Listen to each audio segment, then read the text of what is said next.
पड़ रहे हैं उसके लिए है, तो कितने बेड्स हमने अवेलेबल करके दिए हैं, कितने वेंटिलेटर्स हमारे पास है। देखिए 2020 में तो ये कोरोना आया था और अब हम 2021 के अंदर है, मार्च ख़त्म होने के लिए आ रहा है। एक साल का समय बहुत ज़्यादा होता है अपनी मेडिकल अवस्था जो इंफ्रास्ट्रक्चर है उसको बेहतर करने के लिए। अगर एक साल के बाद भी अगर आपकी वही सी ही चरमराही हुई जो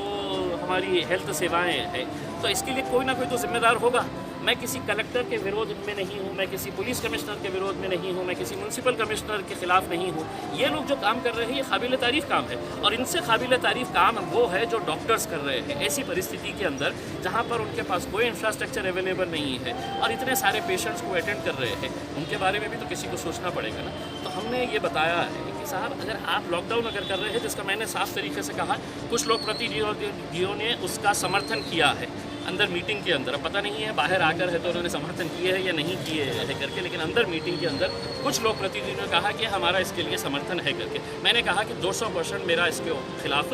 विरोध है, और उसकी विरोध की वजह यही है कि आज अगर आप देखेंगे कि इन्होंने खुद ने हमको बताया है कि जो नए हॉटस्पॉट्स तैयार हुए हैं और 2020 के अंदर जो हॉटस्पॉट्स थे जहाँ पर सबसे ज़्यादा केसेस थे,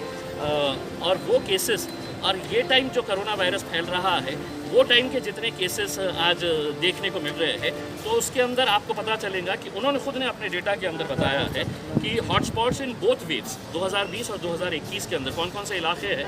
तो उसमें से मैंने कुछ नोट कर रहा हूँ। उसमें Bajaj Nagar total industrial area है, वालुज टोटल इंडस्ट्रियल एरिया है, शेंद्रा पूरी इंडस्ट्रीज़ है, और जो नए जो अभी वेव स्टार्ट हुआ है हॉटस्पॉट बने हैं वो चितेगांव और बिड़किन। यानी कि ये पूरे के पूरे अगर आपके हॉटस्पॉट्स है और आप कहेंगे कि नहीं बाकी सब बंद रहेगा, छोटा दुकानदार बंद रहेगा, छोटा ठेला वाला बंद रहेगा, छोटा चाय टपरी वाला बंद रहेगा, लेकिन इंडस्ट्री चालू रहेगी, तो आप इंडस्ट्रीज़ को खुश करने के लिए जो लाखों लोग कर्मचारी वहाँ पर काम करते हैं उनकी ज़िंदगियों के साथ आप खेल नहीं रहे हैं। और आप खुद कह रहे हैं कि ये हॉटस्पॉट्स हैं,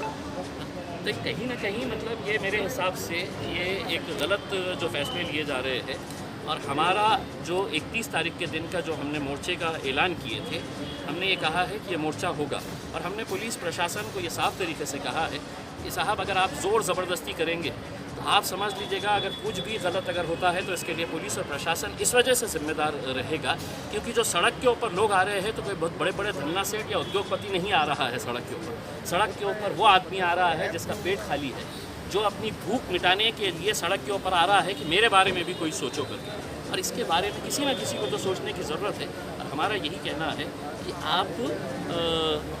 यहाँ के मेडिकल इंफ्रास्ट्रक्चर के अंदर 2048 पोस्ट ऐसे हैं, चाहे वो ज़िला परिषद अस्पताल हो, कैंसर हॉस्पिटल हो, सिविल हॉस्पिटल हो, घाटी हॉस्पिटल हो, सुपर स्पेशलिटी बिल्डिंग हो, 2000 पोस्ट खाली है। अगर आप ये 2000 पोस्ट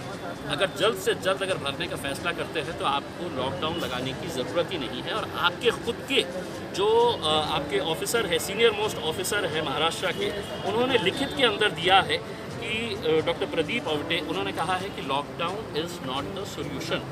उन्होंने कहा कि पहले लॉकडाउन इसलिए ज़रूरी था कि हमको पता नहीं था कि वायरस कैसा बिहेव कर रहा है, हमको मालूम था कि हमारी मेडिकल सेवाएं कितनी ख़राब है, इसलिए वो लॉकडाउन जायज़ था। लेकिन अब एक साल के बाद भी अगर आप लॉकडाउन का अगर नारा लगाएंगे और ये दिखाने की कोशिश करेंगे देखो हम कुछ ना कुछ तो कर रहे हैं, कुछ ना कुछ करने का हम दिखा रहे हैं, तो अगर आप ये फैसला कर रहे हैं लॉकडाउन का, तो आप बताइएगा कि गरीबों को खाने का, उनकी कमाई का कैसा रहेगा।